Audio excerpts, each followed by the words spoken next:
Welcome, everybody, to another episode of Into the Storm, formerly known as Real Talk with Ryan Madrid. This is the last time I'm going to say that, but I feel it's still pertinent at this point.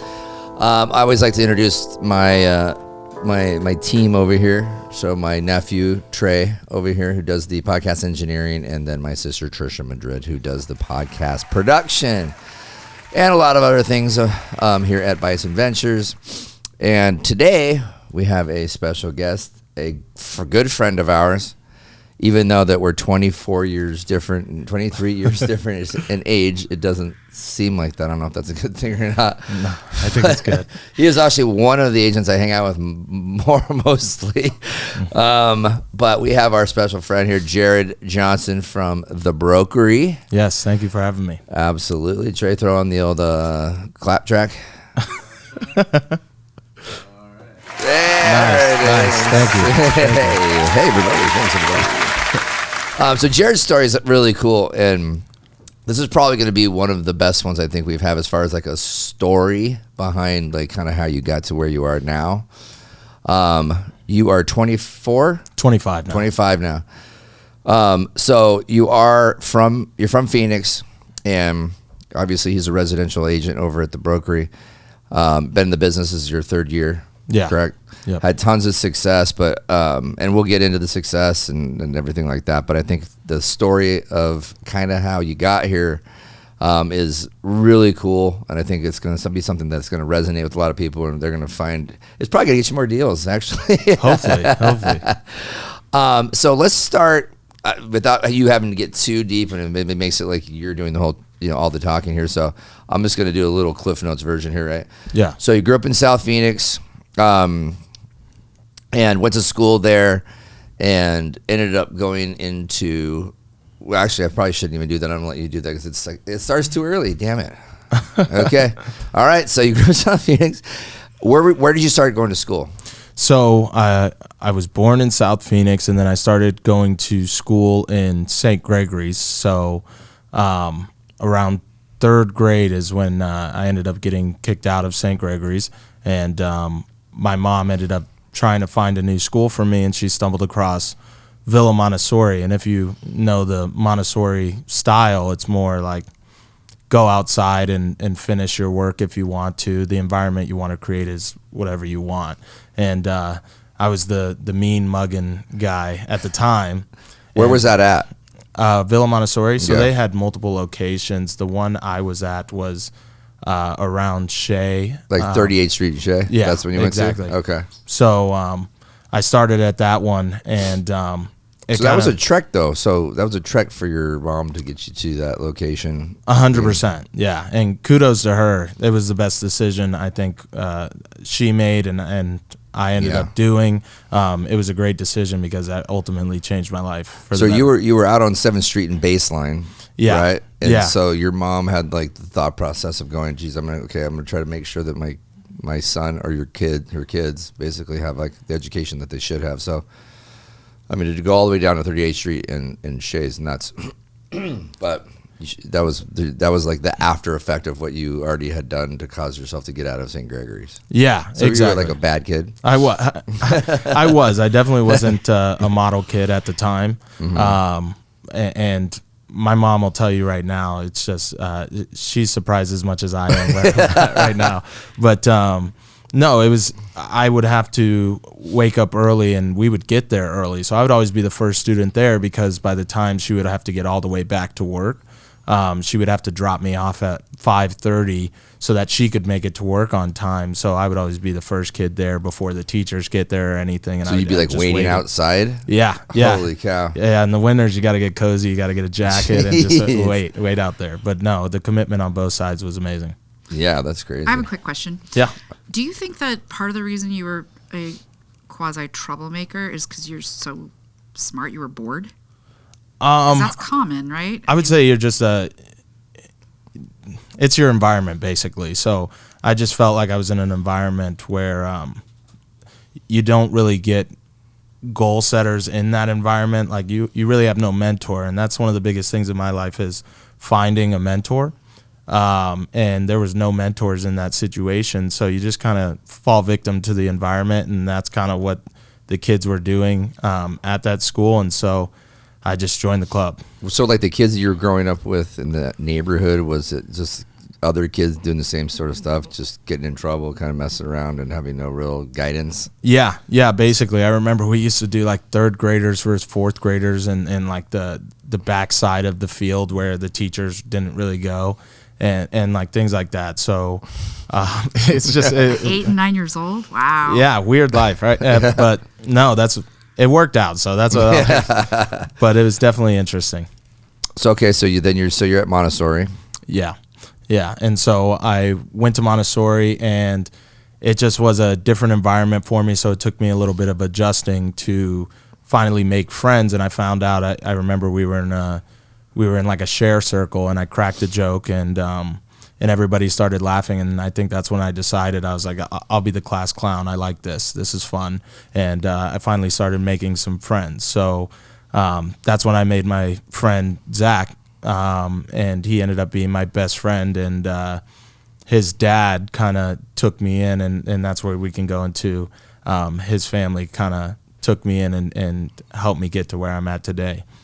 Yeah, I mean, I think that's one of the really cool aspects of the story is the fact that you got to see just a whole nother environment, because one of the things I think, and I said this to you earlier, is it's very quick. You notice very quickly that you're the guy that's always kind of looking around and trying to figure out what other people do for a living, or and you're very curious, because I've taken you to ACC a ton of times to play pickleball, and we go inside and eat, and he'll make friends with other people, and then I hear that he's there with other people.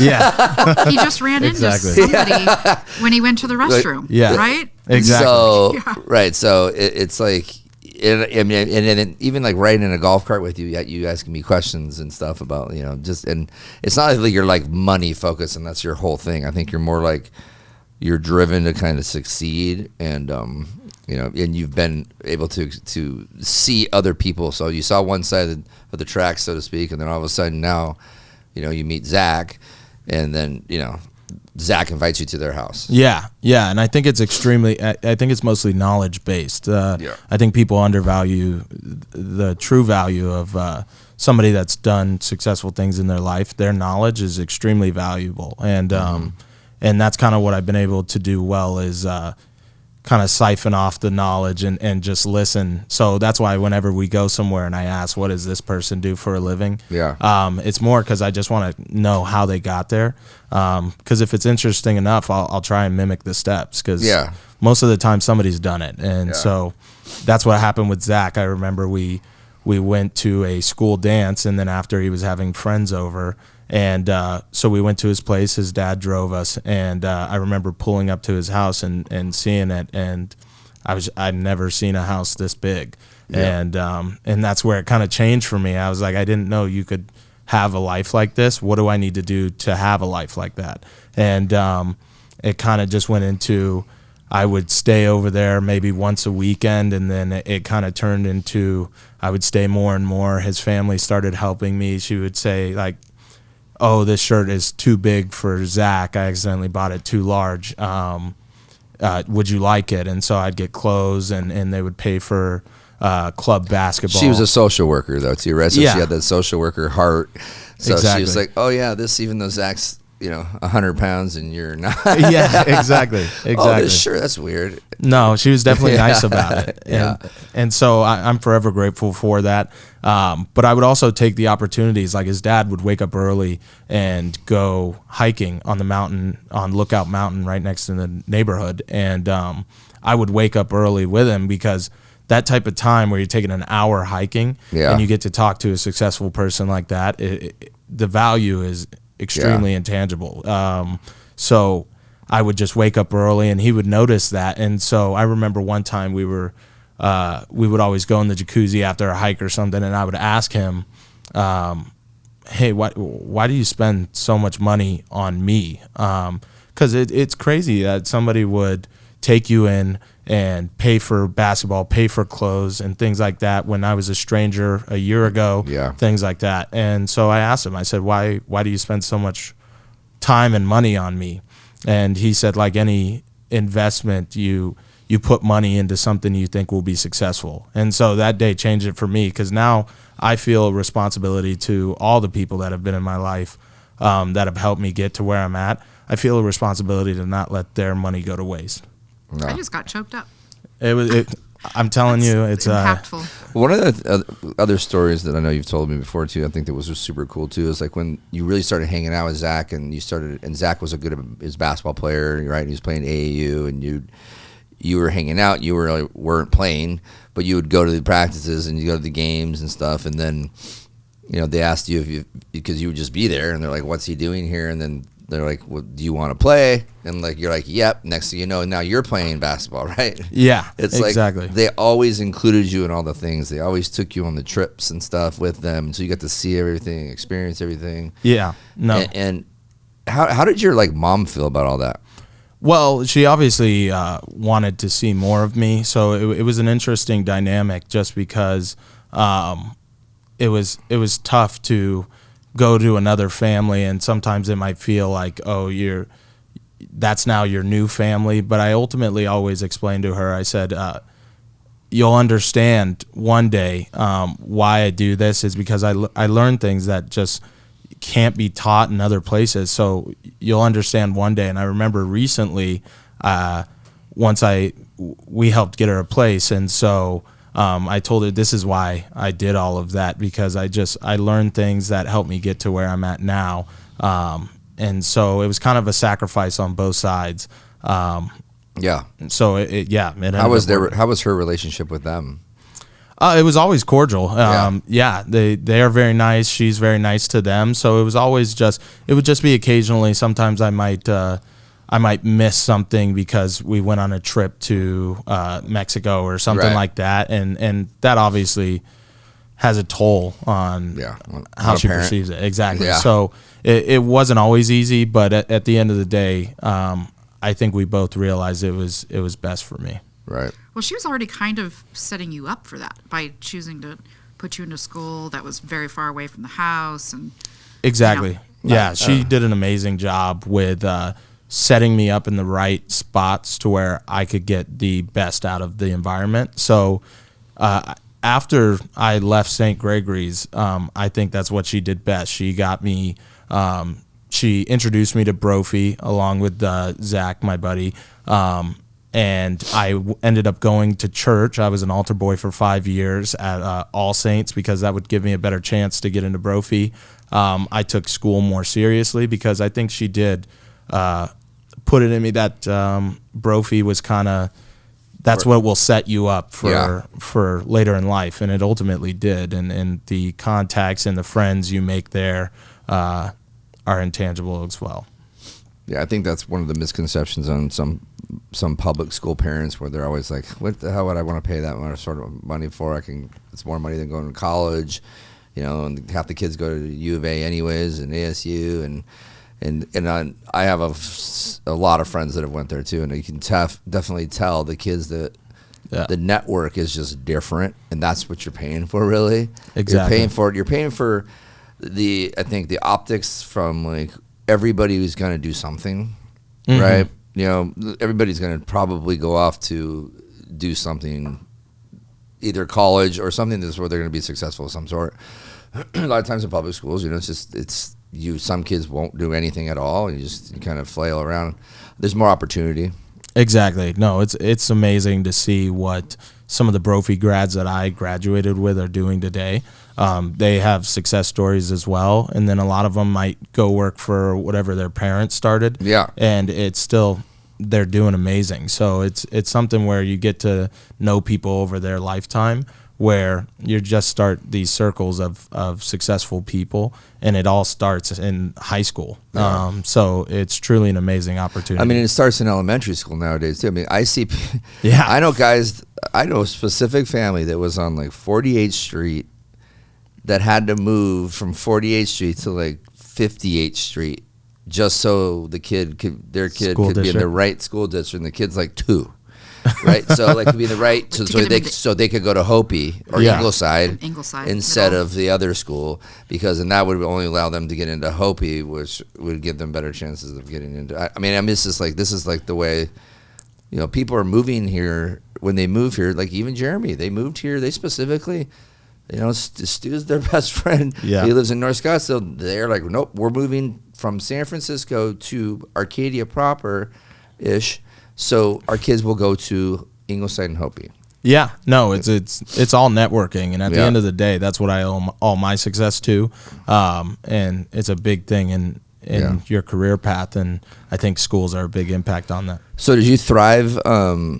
So I know you played football in high school, but were you like a really good football player, or you were a pretty good football player? I was decent. So I was the captain of the team my senior year. I did start.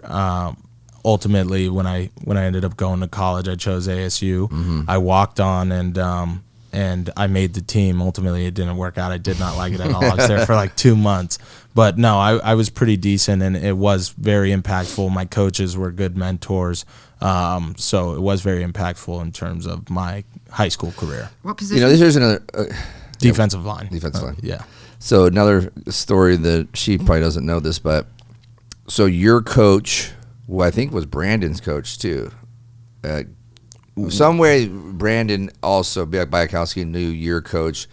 And you were telling us a story about how you and him would go into like the locker room while practice was going on and yell at each other. Yeah. No, it's crazy. And then be like, all right, good, we got it out of the system, and then go back outside and go back to practice. Exactly. It truly, it was interesting just because I got to see the raw, uncut version of an adult, where it's like, some people, like, everybody has their issues, whether you're older or younger. Yeah. And I remember we would just talk about our issues, and it would turn into a yelling match because sometimes, we're both stubborn and things like that. So everybody else would be watching film, and meanwhile, we're downstairs having a yelling match because we're talking about leadership. And I remember one time he told me during that yelling match, he said, nobody cares about the storms you've traveled. All they care is, did you bring back the boat? And I remember that just stuck with me because I was like, honestly, you can come up with all the excuses in the world,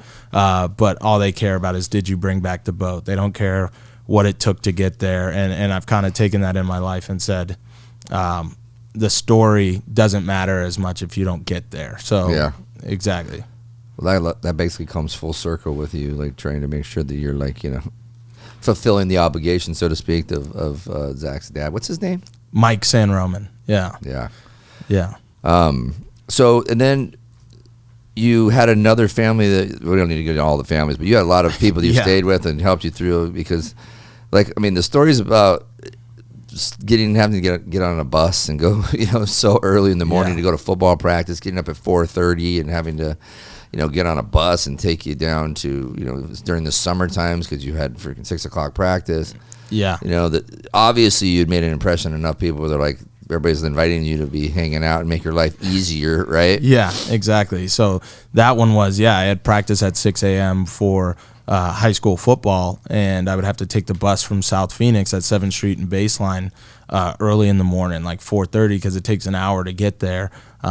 So eventually I had a family, the Feeneys, Matt Feeney and Michelle Feeney. I was friends with their sons. They had basketball practice that same morning. So they said, hey, you can stay here for the summer and you can just drive over with them and you won't have to get up as early. It'll be a little bit easier. So I ended up staying with them. And again, it's a testament to Brophy and their community. People were just willing to take me in like that. It's truly amazing, and that's again with the contacts too. Right.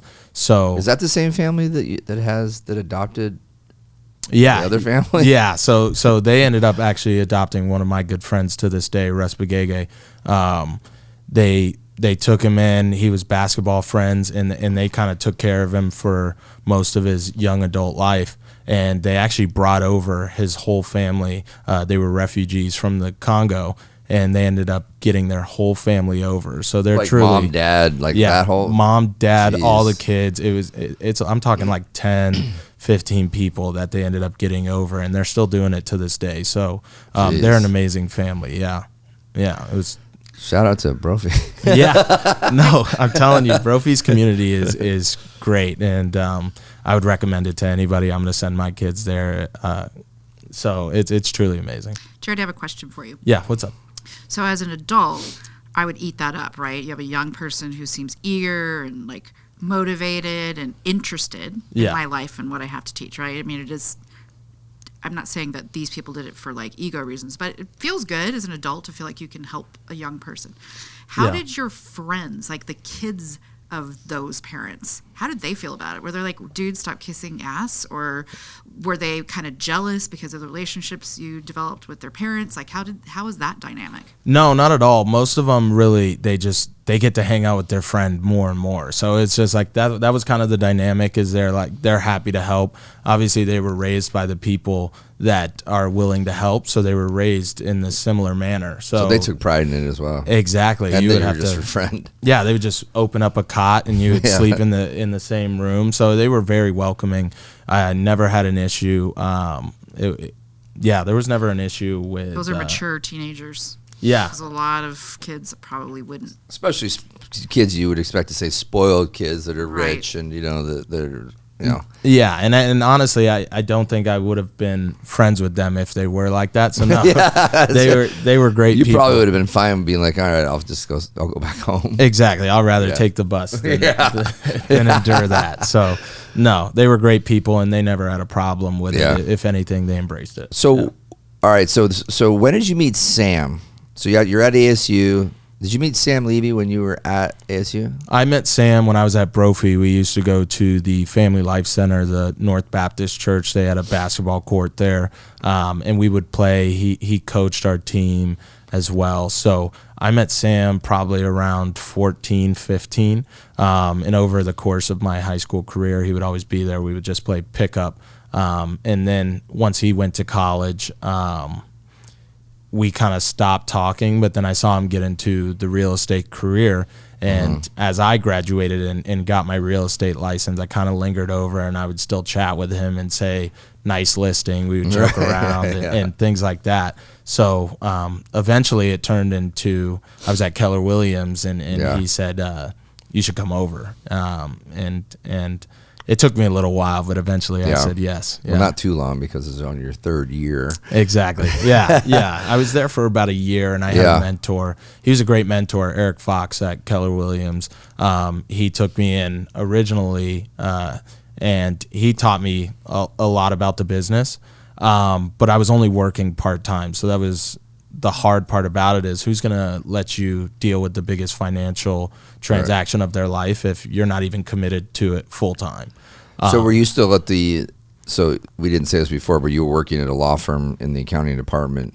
Were you still doing that? Yeah. So I started doing that. I quit football my sophomore year, and I immediately went to work for them. They had a bookkeeping job opening, and I took it, and it ended up being another great decision of my life because it's a small PI firm, and they run it themselves. They had about 8 to 10 employees, and I would just get to work with them directly. And when you get to, again, siphon off that knowledge, it's amazing. And they were true business owners, and you get to see the struggles and the triumphs of owning your own business. And the fact that I got to talk to them every day, it was better than the salary itself. So Right. It was like an internship.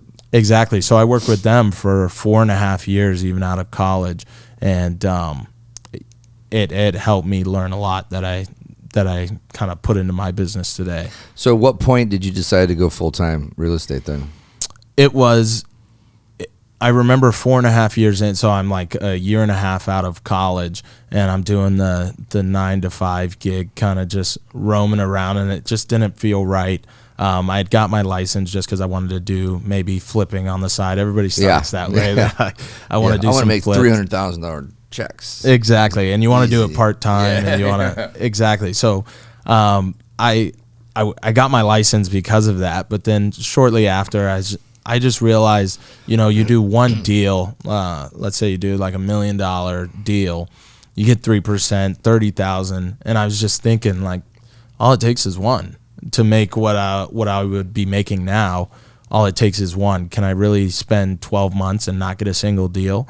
There was no way. So once I kind of realized that, I was trying to slowly ease in because, finances, it costs money. Yeah.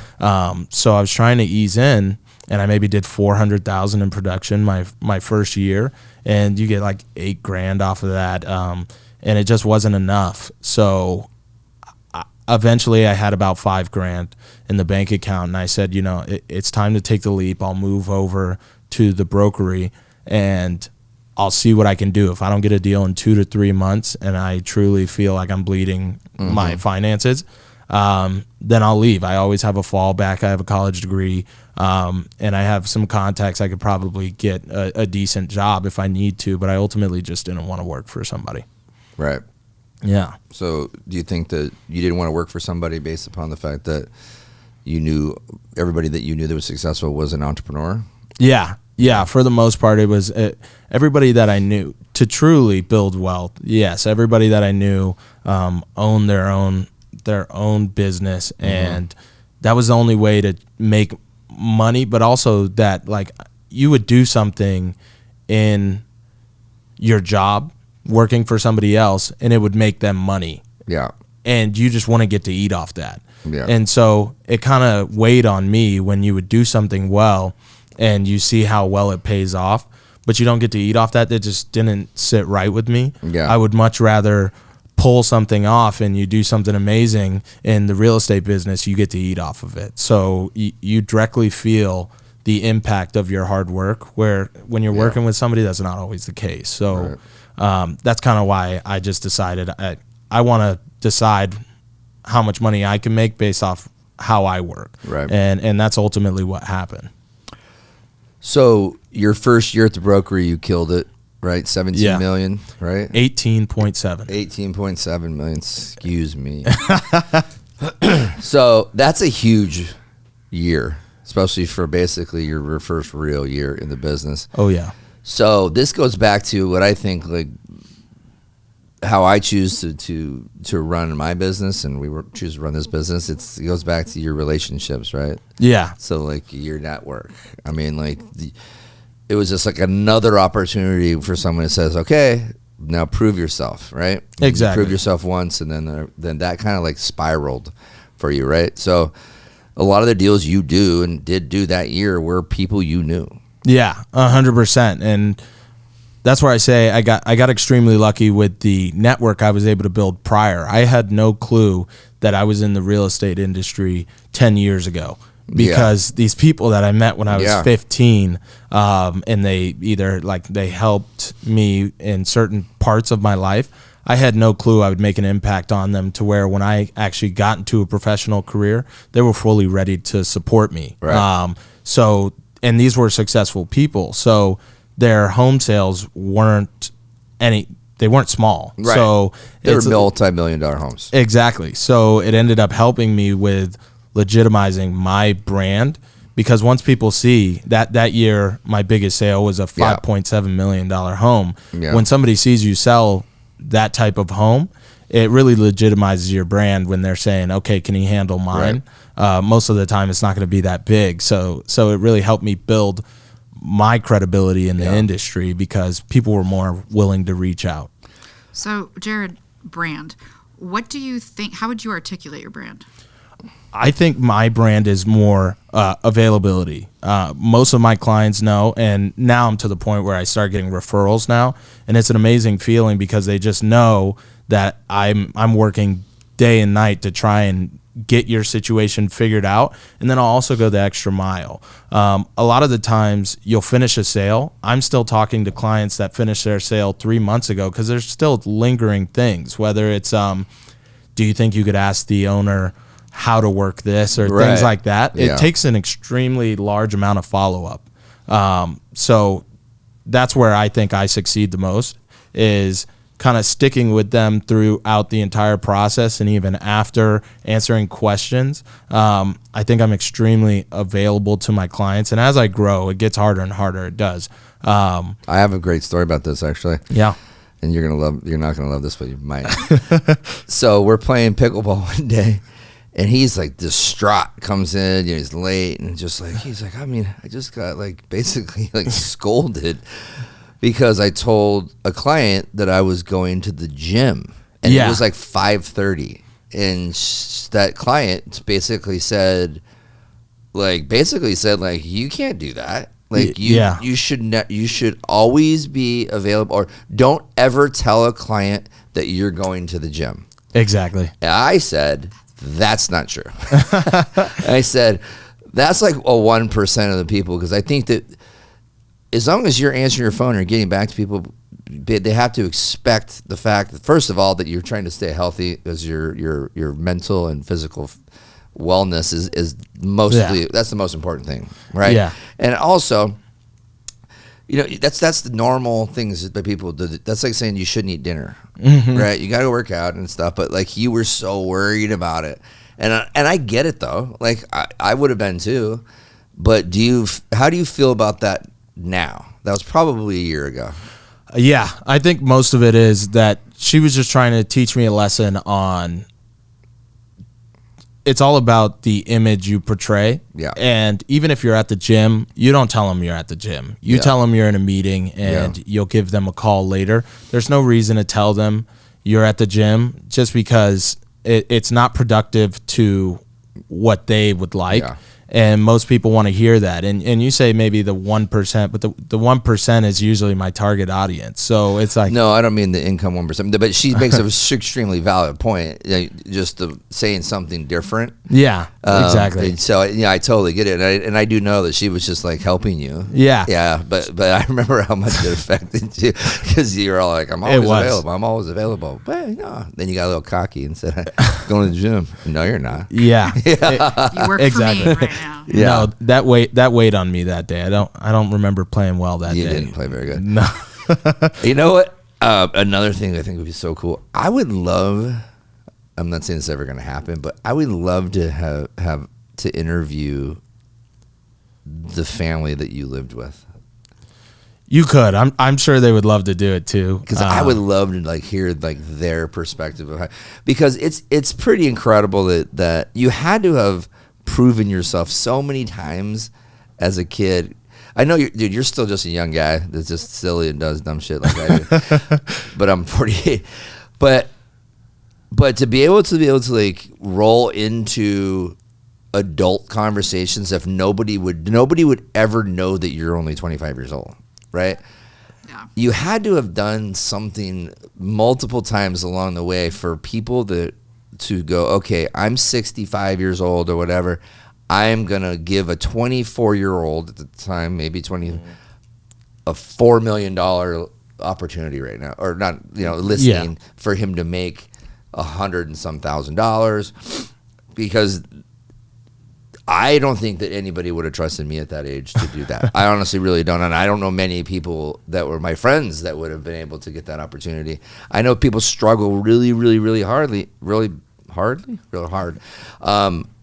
in the financial advising world, that sort of space where attorneys, where you're trying to get people to give you a job when you look like you're 12. Exactly. Right? The thing is, so I met Jerod a year and a half ago, right? Yeah. Ish? Yeah. Did we start the broker around the same time? Yeah, we did. I think I was there maybe 2 months before or so, but yeah. So I thought he was 29 when I met him. And then he referenced Brophy. And I was like, oh, just trying to chit chat. What year did you graduate? And I was 2019. Holy crap. Or 15, you're my kids' ages. You're a little bit older than Trey, but you guys, I knew some of the same people that you were your friends, and I was friends with their parents. I don't think he seems like a 25-year-old.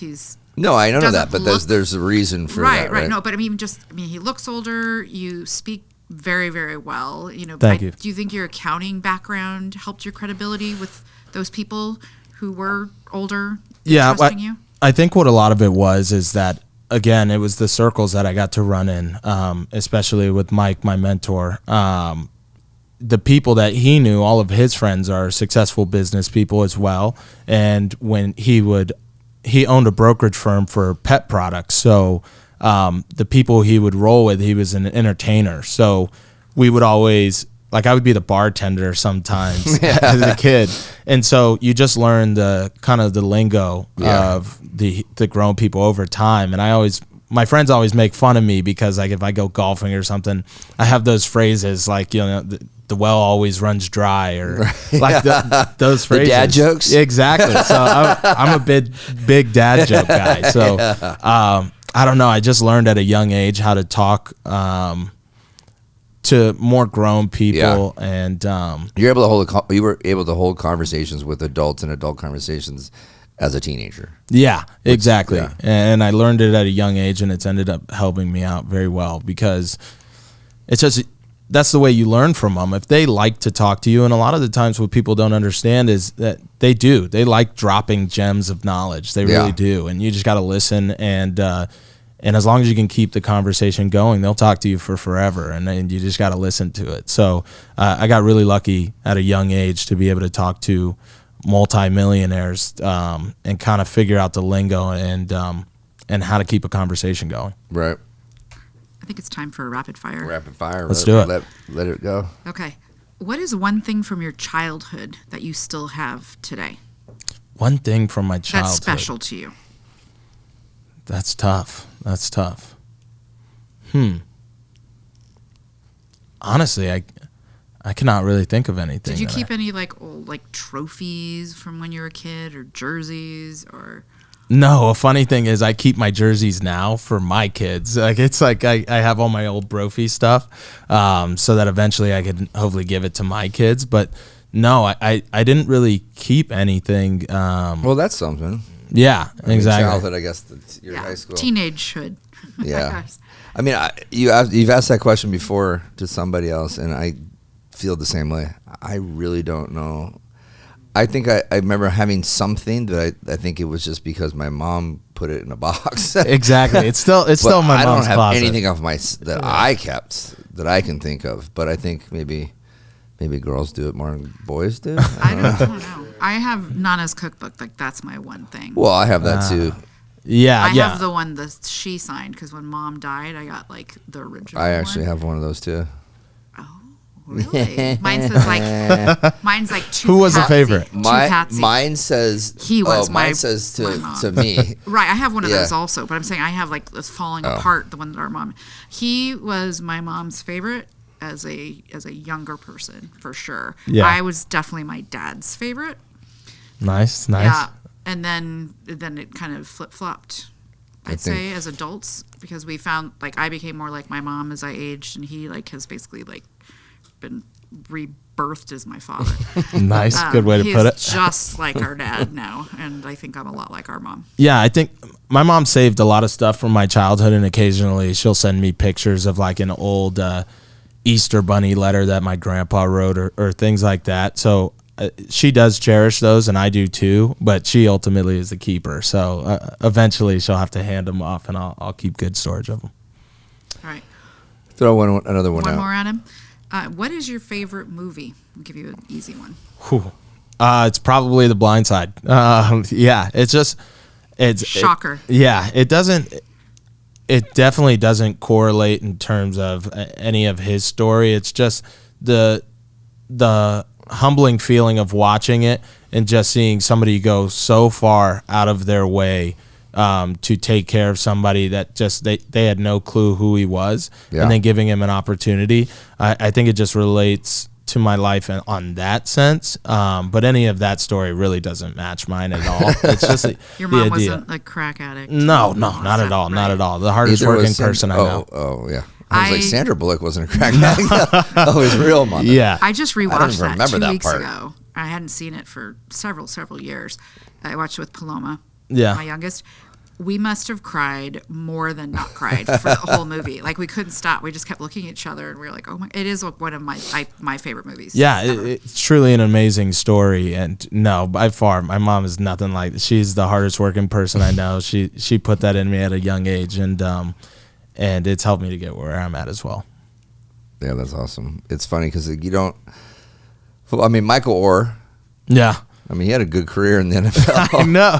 That really paid off for them. Yeah, good job. I always wondered, though, if I mean, I know that part was real, but like the real core, I wonder how much of that was like a manufactured movie. And there had to be. I think that he might. Does Trey know the answer? Trey to that? has an opinion. I don't know, but I'm sure it's definitely. Yeah. Trey's like, I went to film school. This is all fake. Yeah, cinematic effect definitely took a toll on that film, I'm sure. Yeah, they're like, he wasn't really that good in high school. Exactly. No, I truly, I don't know the real story, but just that movie always, I don't know, it's an amazing story. It is. So right now, okay, so now we're in a more of difficult season. Yeah. Right. So you did, $18.7 million. I remembered the right number this time. So now we're into this season, and you don't have to say the number, but you're still doing really well. Yeah. Especially for, the average person. I think if the average agent did $5 million in a year, they're considering they're like, okay, I'm surviving and I'm doing pretty good. You're making $150,000 a year or something like that, right? Exactly. So obviously you're doing more than that. What do you think? I mean, like, how do you feel right now in this market? I feel good about it just because my business has always been there's the big ones, like occasionally a month you'll just have a giant month, like last August was 8.2 million. So my business has always been there'll be big months and small months, so I'm really not worried about it. My goal is still 20 million this year, and I still think I can hit it. So do you feel like that there's just, do you feel like things are picking back up again? I do. I think Phoenix environment is kind of sheltered from the national story, just because we're a hotspot. So I think whether it's delayed or not, I still think people are always going to be buying here, even if everything crumbles, like they say.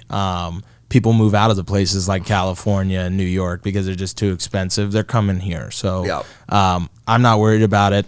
I'm confident in my business and in the structure that I built under it to be able to sustain my entire business during downtimes, uptimes, regardless. But you've definitely seen a slowdown. Yeah. So over the last, say, 4 weeks. Yeah. So now we're doing price reductions and things like that, but that's mostly just sellers' ambitions. And you kind of, as a listing agent, you'll say, this might not be the right way to go, but ultimately it's your choice. If I tell you this and you don't want to do it and you want to go, I'm not going to tell you no, for the most part. And so it's just ambitious sellers that are like, I want to take advantage. You see somebody listing at certain prices. You're like, well, I want to beat that price. Yeah. That's not happening anymore. Exactly. No. So that's why we're seeing a lot more price reductions, but it is slowing down, but it's still increasing. So we're slowing down and increase. It's still good business out there. I actually saw the house that I live in now for the first time in 3.5 years, probably. Yeah. I looked on Zillow yesterday, and it's the very first time that it took a negative turn. It went down. Oh, did it? By $546. Well, it was going up like $20,000, $40,000 a month. Yeah, and I'm not all of a sure. sudden, Yeah, but it's still like way more than I ever thought it would ever be worth. Exactly. And I'm not sure how that algorithm works, but I'm guessing there was just a fire sale in your neighborhood or something that maybe. But yeah, it's just I still think the market's trending forward in terms of increasing value. We're still holding stable, so I'm not too worried about my business, and I'm actually happy that we're kind of slowing it down a little bit, just because not only it'll help me decide what I need to change in my business, because again, I probably got in at the best time, just because it's been burn and churn. So if you wanted business, it was out there. You just had to go get it, and I'm glad for that opportunity, because it was just, as long as you go out there and you're working, you'll probably get a deal. Yeah. And so that truly helped me, but I'm excited to see how my business will do and not necessarily such a hot market.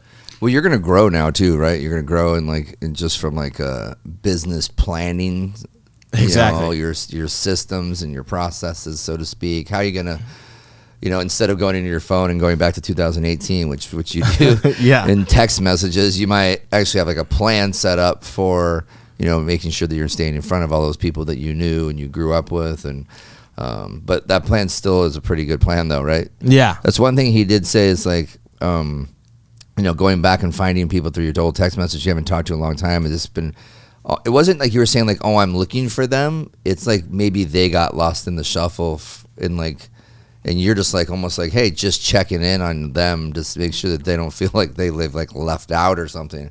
That's what I got out of the conversation, to be honest with you earlier. That's what I got. Yeah, exactly. It's not unreasonable especially once we graduate college, everybody just dives into their life, their career. Some of them are happy with their career. Some of them aren't happy with their career. You just never know where somebody's at. And it's not unreasonable to say, oh, somebody got lost along the way. It's not optimal, but it's the way of life, and it happens. So I think it takes one of the two to reach out, and I'm happy to be one of the two, because I think a lot of the times for no reason we'll lose contact with somebody that was a good friend and you liked hanging out with them, but the walks of life just led you different paths, and it's important to keep those connecting roads so that you can talk every now and then.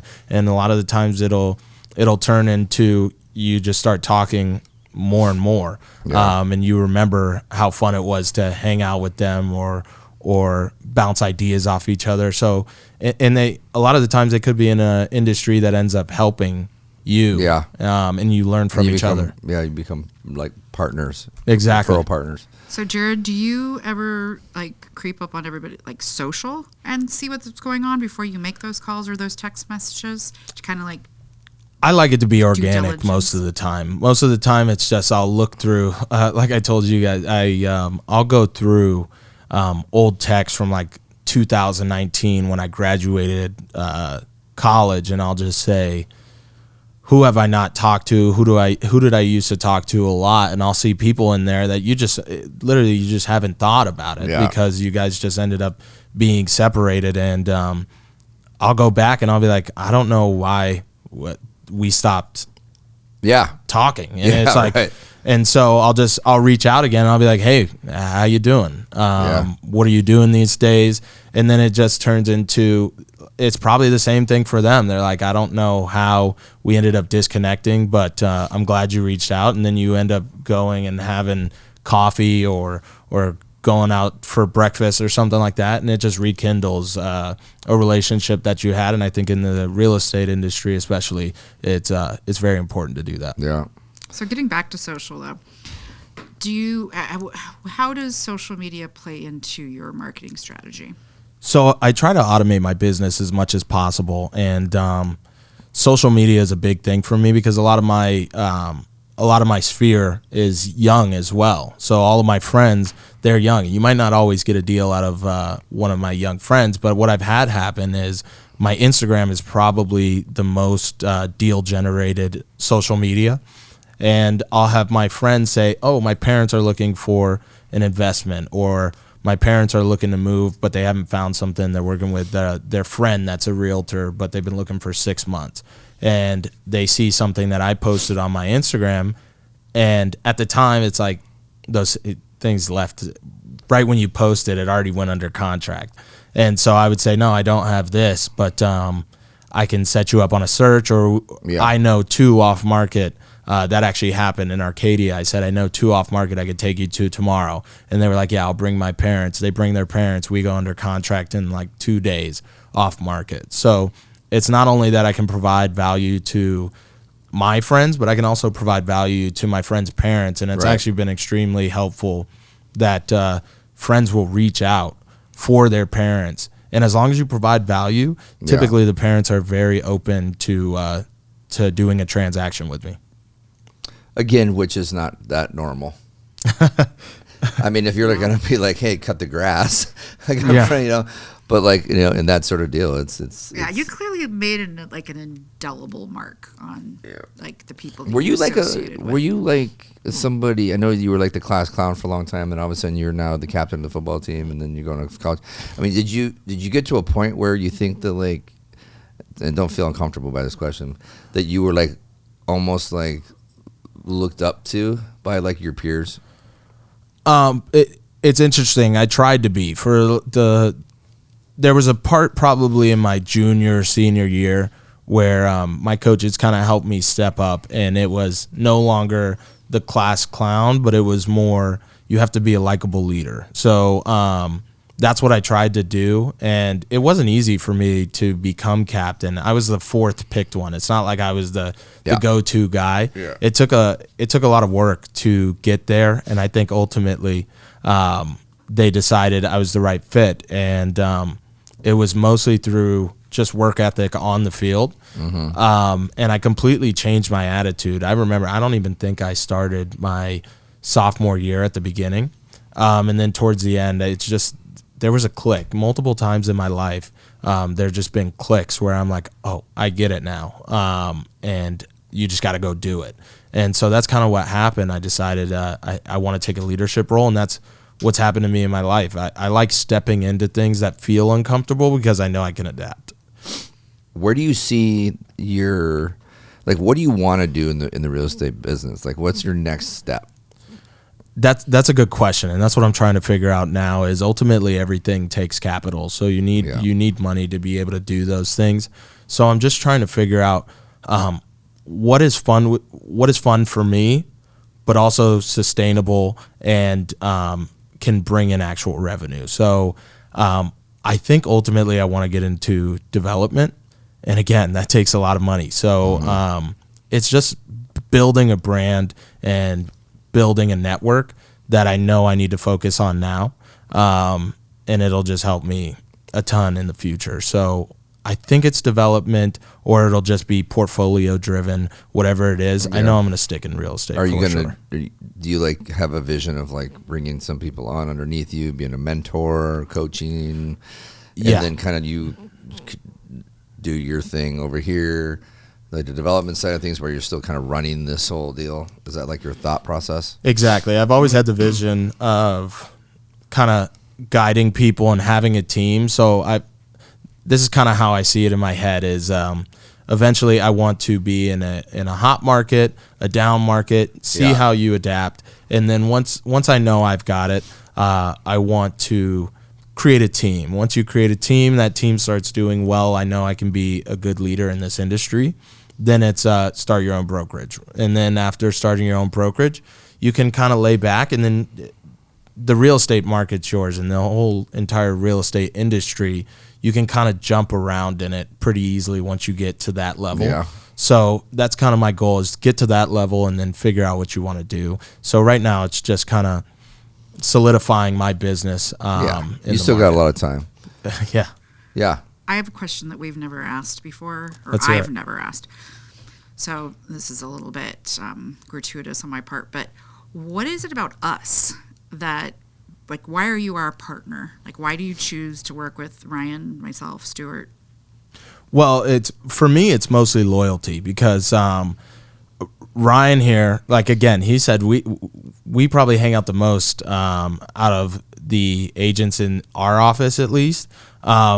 And I don't know what I did, but I've just been extremely blessed that Ryan has kind of took me under his wing. And again, same with Stuart. Extremely successful people.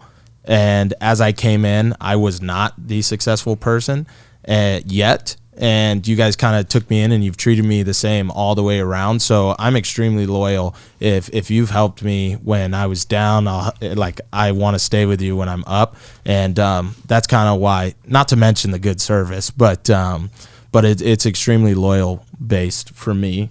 And that's kind of why I keep you guys as a preferred lender. The amazing service, and just also friends. Great people. Yeah.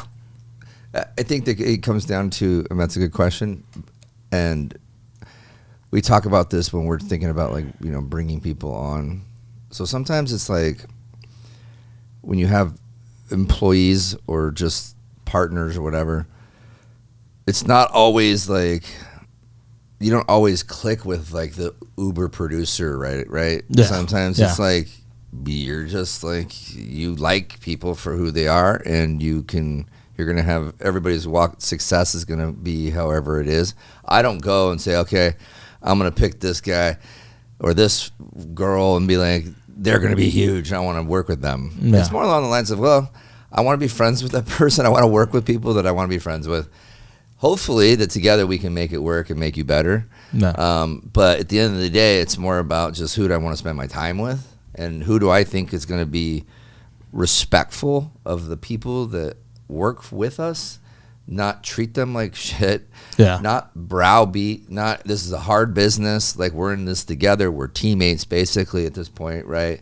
When you're in a deal, and we if we say it's a deal, it's going to be a deal, and so treat us with respect, and we will treat you with respect. But ultimately, Stuart and I made a decision a while back that we were only going to be working with people for the most part that we really genuinely were friends with, that we liked. And it took a long time to get to that point, and it's not always that easy, and obviously, and that's super arrogant to say, but that's really, it's like, I just can't take feeling like shit when I leave the office and knowing that my stomach hurts because like someone's pissed, and I know that the girls are crying because someone's it's just like, dude, that's not the type of people we want in our lives. So luckily I love everybody at the brokery. Yeah. Right. And sometimes people just, availability and us just being able to go do stuff made it very easy. Sam's the same way. I can think just, I was sitting there thinking as we were doing this, it's like everybody's got their own little thing but every single time, because she has a whole different crew, right, that she kind of rolls with. Yeah. But they're all cool as shit too. Exactly. Right. So when I don't spend as much time with them, but when I do go and she's like, hey, meet me for lunch, I leave. I was like, oh, she was awesome. Yeah. Right. And but for some reason, I don't know, I click really well with younger dudes. Yeah. It's like, it's just the way it is. I mean, Oleg's my friend for 20 years. Him and I are like brothers, right? Yeah. It's like, but I spend way more time with even Tucker nowadays than I do with Oleg. It's just where you're at in your life, but. Exactly. So. And he took me under his wing. Kudos to Oleg, because when I first came there, he was always available, and that's what kind of made me feel secure at the brokery. Is the availability of Tucker and Oleg. And also, I think I just take it for granted now, but this was only the second brokerage I was at. Yeah. But the culture is very hard to find in the real estate industry, the type of culture that we have at the brokery. It's hard to find, and I think often I take it for granted just because you start to see other agents and kind of their style and their brokerage's style, and you just realize, oh, this is not easy to find. And the grass isn't always greener, right? And you think it like, oh, this is, and I've seen it a bunch too, and obviously I have friends that own multiple different brokerages. Exactly. And I see like their culture, and obviously you're a guy that can probably fit in at any of the cultures, but I've seen like people go, okay, I'm gonna go over here because it's just, this is the why, and I'm like, that's not really like that. It's not really like that. So it's just like being in a fraternity. Yeah. Right. You're gonna pick you're gonna pick and choose who you want to roll with. Everybody's gonna have a different personality. As long as like the people that kind of like that lead the organization are good human beings, then you're in good hands. Right. Exactly. They're willing to work with you, and you're not gonna love them every day. Right. Just like you don't love your friends every day. No. Or your parents. Yeah, just like your parents.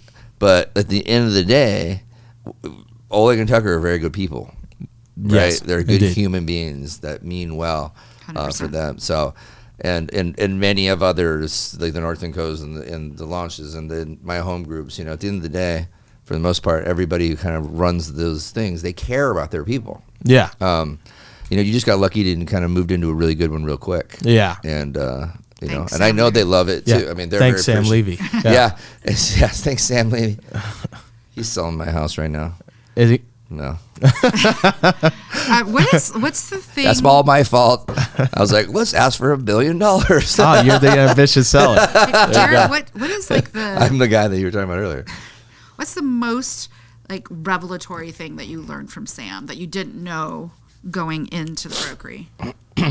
Sam kind of taught me the do it mentality, where it's just there's a lot of the times in our industry where we have to make choices with our schedule, and some of the times you're just free and you're like, do I want to go set up this coffee, or do I want to go to this speech that somebody's giving in the real estate industry? And Sam's kind of taught me the do it mentality. You're not doing anything else, or I know it's going to be a pain because somebody's going to be there that you don't like, but somebody's there that you do want to meet. Just do it. He's always, it's that. So Sam's taught me that from the beginning when I started at the brokery. He's always been a do it guy, and you'll see it. You watch his stories or you're on his Instagram, you'll see it. He's always doing something, and it's just because he's trying to fill his schedule up and kind of be an efficient human, and he's really good at it, and that's something he's kind of instilled in me. He's an independently focused person. Oh, very much so. He doesn't I don't think he needs. I feel like he can be very comfortable all by himself. Oh yeah, doing what he knows he needs to be doing and just cruising along and just be like jiving with his day. Exactly. Some people would just be like, well, I got some free time. Let's go play pickleball. Yeah, exactly. No, and I've talked to him before, and because he was my mentor kind of when I started in going to the brokery, I would call him daily, and I would say, Sam, I don't know if I should do this, or I don't know if I should do this. And his answer was almost always the same. It's like, just do it. If there were two things, half and half, just go. He would always say, just go. And so that's something that Sam taught me that I still do to this day, because it's just, you're not going to be doing something better. It's important to fill your schedule up. That's a really good advice. That's something that should probably be sent out on an email throughout this entire company, because there's a lot of time. It's look around right now. It's the 6th. It's pretty dead. People are still taking the summer off. People are just chilling, but there are a lot of things to be doing. I think from a marketing perspective, I'm busier than ever, because now agents need marketing. Right? Yeah, they're trying to kick it up.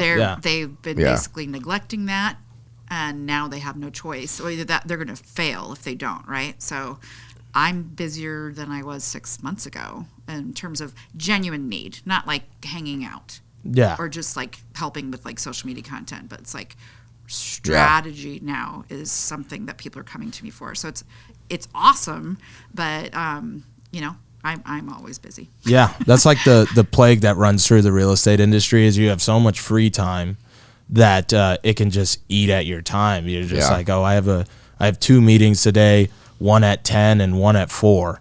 And so that in between time just turns into dead time, most of it. And it's just, you got to figure out a way to fill your time, because there's always people that are open and free. I don't care if you're spending 4 or 5 hours at a coffee shop. Yeah. Just do it, meeting after meeting. And that's what's helped me. That's something Oleg's kind of instilled in me as well. If you're not setting up 5 meetings at least a week, you should be meeting with one person a day. Yeah. It's truly easy once you get the hang of it. And then you also realize how easy it is to get people to go to those. People want to see you most of the time. And if they don't, it's a good way to weed them out of your kind of sphere and your network. So it's important to do quite often. I always find myself thinking about this, am I spending my time correctly? And what's happened over the last decade is that now 95% of the people that I do things with, when I think I'm just kind of dicking around, are people I work with, are people that I do business with, or because they've all they become your friends, referral partners. Even if they're guys in other industries, we've probably done a deal with them. We're currently doing a deal with them. There's always some aspect of trying to fill your time with the right people, and it's just organically, it's just going to be those people are going to be the people that you're with all the time. Exactly. It comes up casually most of the time. Yeah. So when we go play pickleball during the day, well, it's usually you, Oleg, and maybe Jamie Schaefer. So somebody who works with me, who works for us, and then two agents. But you do get that. In our business, it's more of account management a little bit. Yeah. Yeah.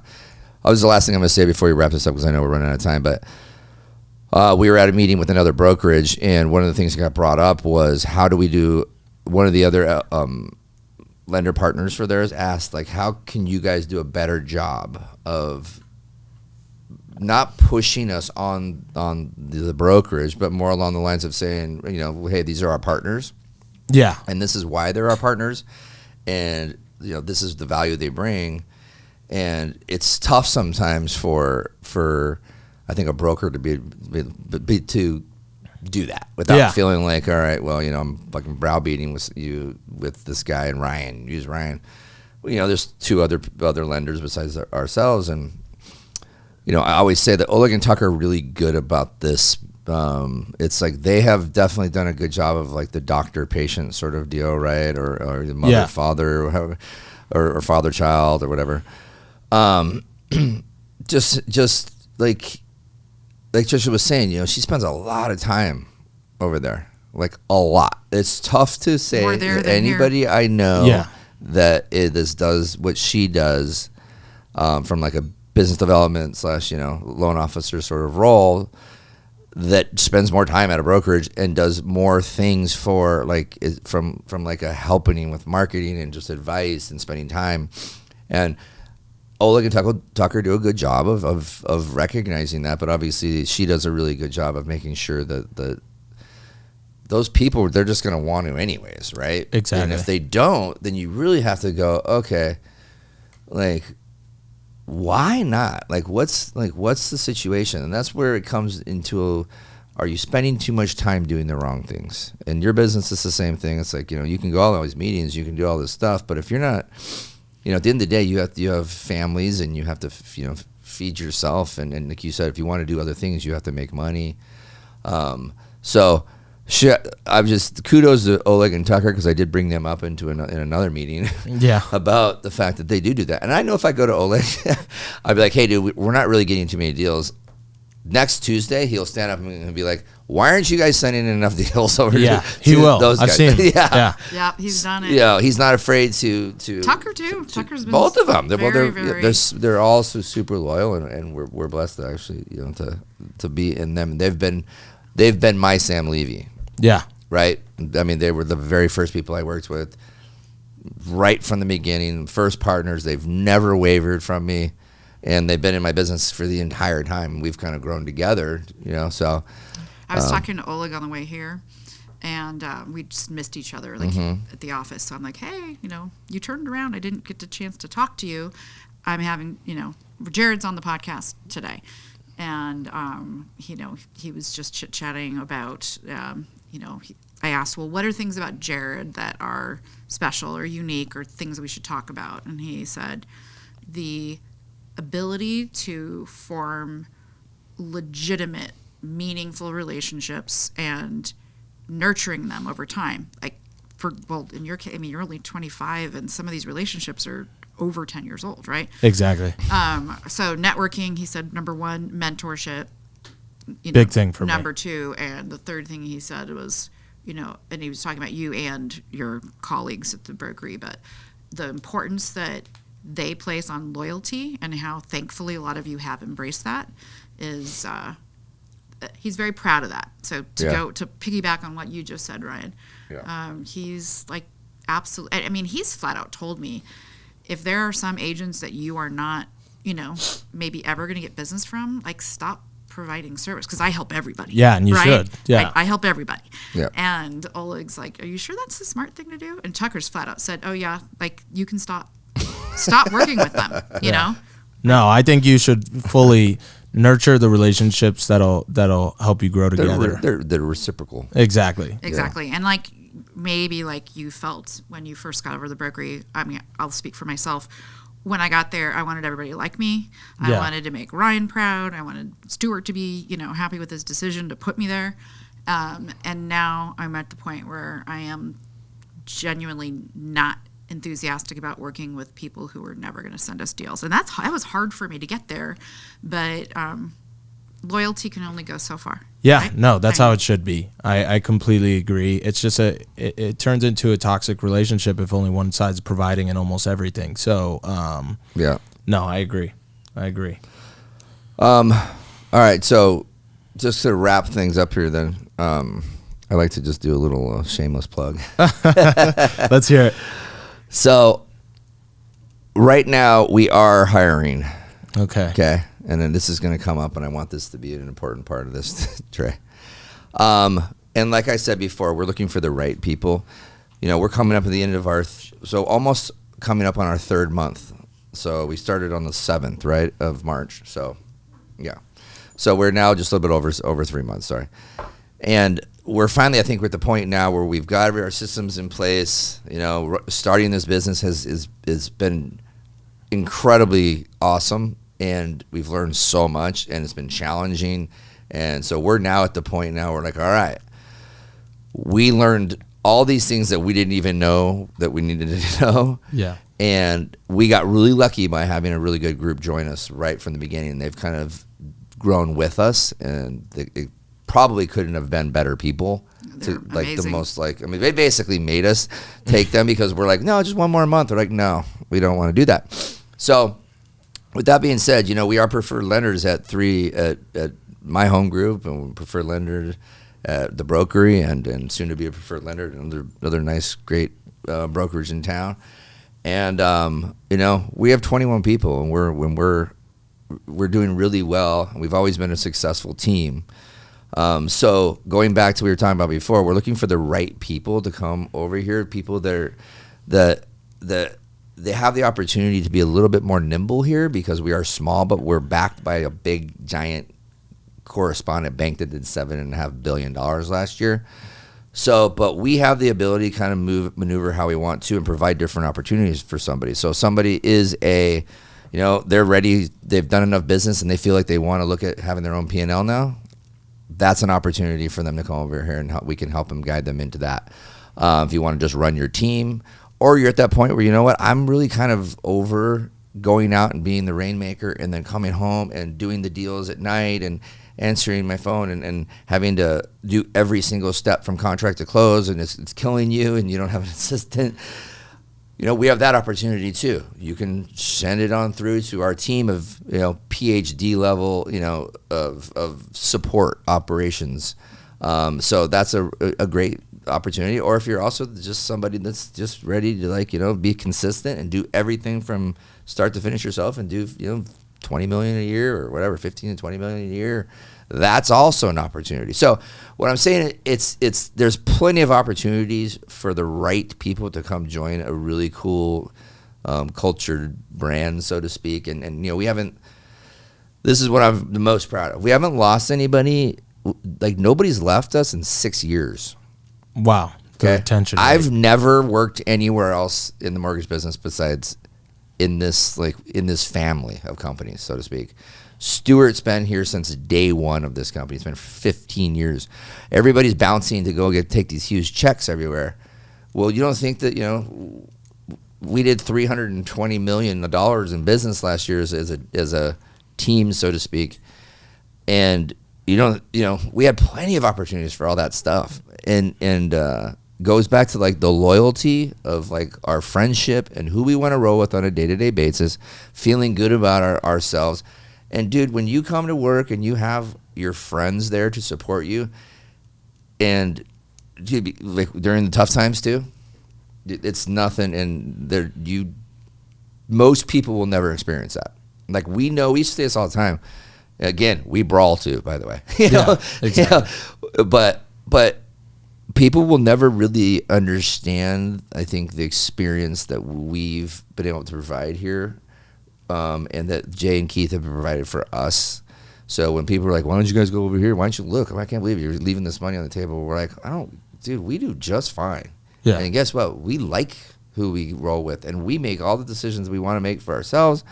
And we're able to, guess what? Have my sister works here, and so does my nephew, and so does some of my best friends, and so does my stepdaughter's best friend, and so does my nanny's best friend. You know, it's like, and, you know, Bree and her daughter work here. It's like, it's a family, and we're able to kind of do our thing the way that we want to do it.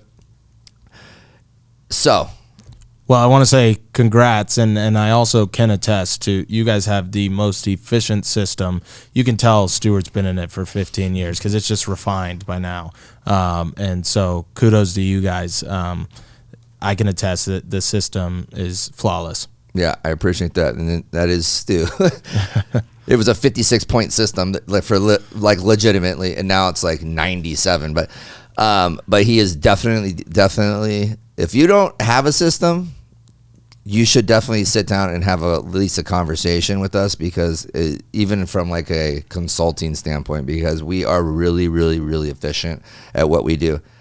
every loan's different, so you're always going to have some mistakes that are going to be made. But man, I tell you what, it hurts hard if something does go south, something that could have been our fault, which barely ever happens. Exactly. But it hurts, and we take it very seriously. So, anyways, if anybody is looking for somewhere to sit down and have a conversation, hit me up.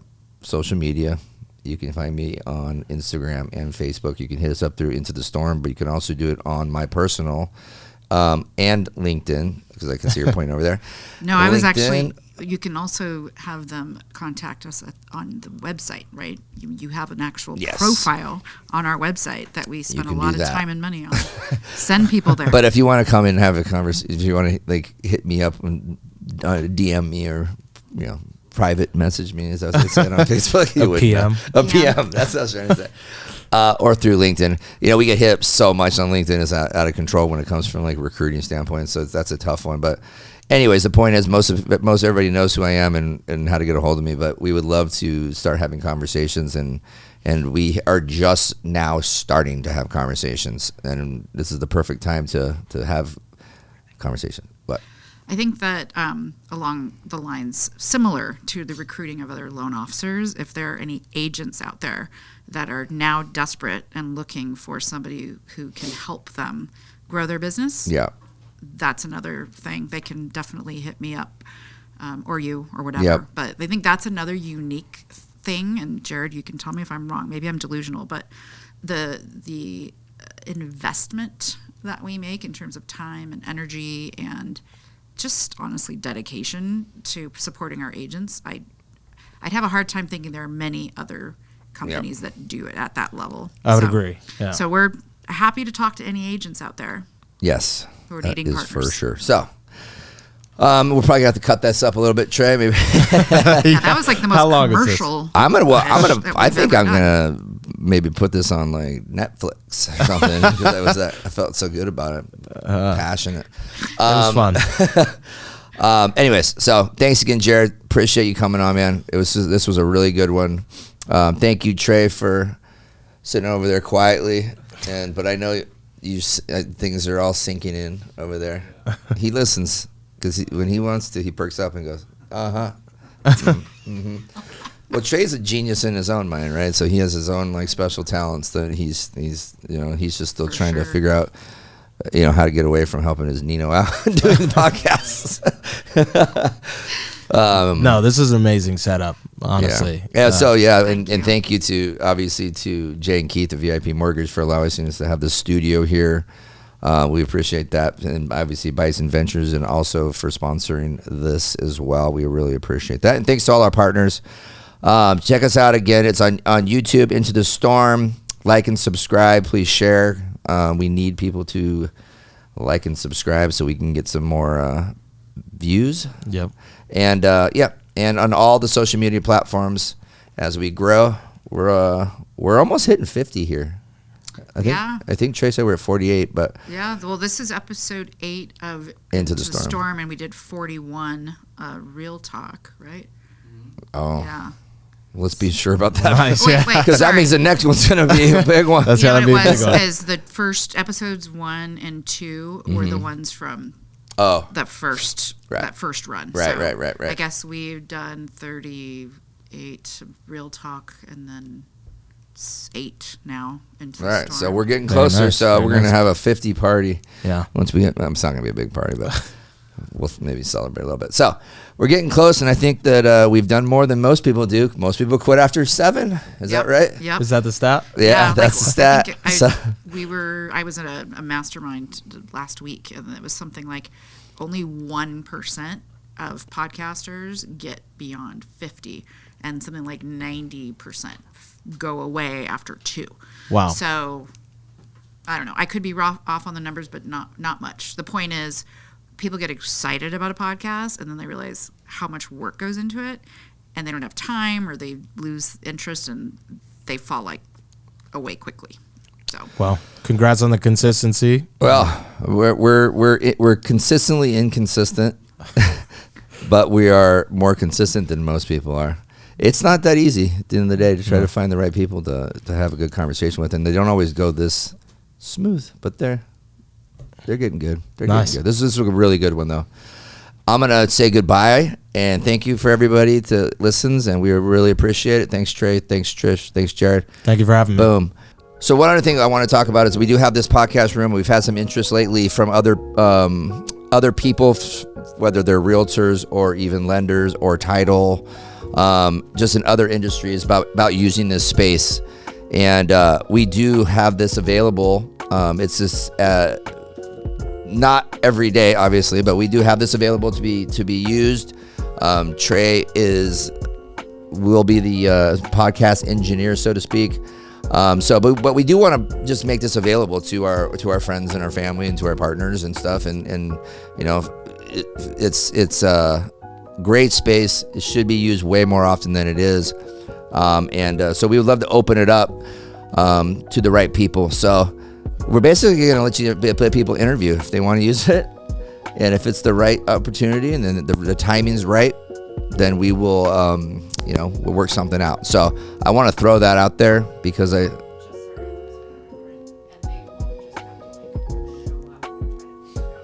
yes, we will help them through the process, coach them through the process. And plus we have a person right here that graduated from Toronto Film School that should be making freaking, Transformers and stuff. That's probably hurt his feelings. Schindler's List? I don't know. Well, that's more of a meaningful movie, I think I was trying to say. Instead of like something cheesy like Transformers, which he probably does like that though. So we do have like the best of the best working here behind us, and then as far as our editing and we do have another person, Liz, who helps us with the show notes and stuff like that. So everybody's, so to speak, for hire, and including this room. So if you have any interest, then hit us up again. Just like I said before, hit us up on social media or just give me a call, shoot me a text. All right. Thank you.